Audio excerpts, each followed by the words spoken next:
যাদবপুর বিশ্ববিদ্যালয় মানেই কি শুধুই পড়াশোনা আর মেধা, নাকি বারবার সংঘাতের রাজনীতির চারণভূমি? গত 24 ঘন্টায় যাদবপুরের অরবিন্দ ভবনের সামনে যে ধুন্ধুমার পরিস্থিতি তৈরি হলো, যেখানে খোদ সিপিএম নেত্রী দীপশিতা ধরকে রাস্তায় বসে স্লোগান দিতে দেখা গেল, তার ঠিক আসল কারণটা কি? এটা কি পড়ুয়াদের অধিকারের লড়াই, নাকি 2026-এর আগে বড় কোনো রাজনৈতিক শক্তি প্রদর্শনের খেলা? ঘটনার সূত্রপাত কিন্তু হঠাৎ করে হয়নি, ক্ষোভটা জমেছিল বহুদিন ধরে। প্রথম কারণ, বছরের পর বছর ধরে যাদবপুরে কোনো স্টুডেন্টস ইউনিয়ন ইলেকশন হয়নি। পড়ুয়াদের অভিযোগ, ছাত্রছাত্রীদের কোনো অফিসিয়াল প্রতিনিধি না থাকায় ক্যাম্পাসের সাধারণ সুযোগ সুবিধা থেকে শুরু করে কোনো দাবিতেই কর্তৃপক্ষ কান দিচ্ছে না। দ্বিতীয় কারণ, সম্প্রতি ক্যাম্পাসে একটি ছাত্র প্রতিবাদের ঘটনায় পুলিশের ভূমিকা নিয়ে চরম অশান্তি সৃষ্টি হয়। বাম ছাত্র সংগঠনগুলোর অভিযোগ, শান্তিপূর্ণ প্রতিবাদের ওপর জোর জবরদস্তি করা হয়েছে এবং পড়ুয়াদের গণতান্ত্রিক অধিকার কেড়ে নেওয়া হচ্ছে।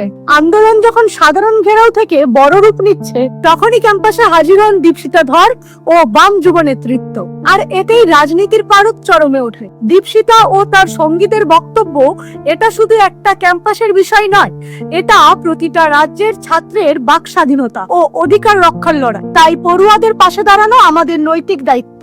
অন্যদিকে শাসক দলের ছাত্র সংগঠন ও প্রশাসনের একাংশের অভিযোগ, পড়ুয়াদের আসল দাবিকে আড়াল করে বাইরে থেকে নেতারা এসে ক্যাম্পাসের শান্ত পরিবেশ নষ্ট করছেন এবং সস্তা প্রচার পাওয়ার চেষ্টা করছেন। এর পরিণতি কি হলো? উপাচার্য এবং প্রশাসনিক কর্তারা ঘন্টার পর ঘন্টা দপ্তরে আটকে পড়লেন। একদিকে ছাত্রদের অনড় দাবি, পুলিশি পদক্ষেপের জবাবদিহি করতে হবে এবং ইউনিয়ন নির্বাচনের লিখিত আশ্বাস দিতে হবে। অন্যদিকে প্রশাসনের বক্তব্য, এভাবে জোর করে ঘেরাও করে কোনো স্থায়ী সমাধান আসতে পারে না। ফলে দুই পক্ষের এই চরম একগুঁয়েমিতে গোটা ক্যাম্পাসের পড়াশোনা ও স্বাভাবিক কাজকর্ম থমকে যায়।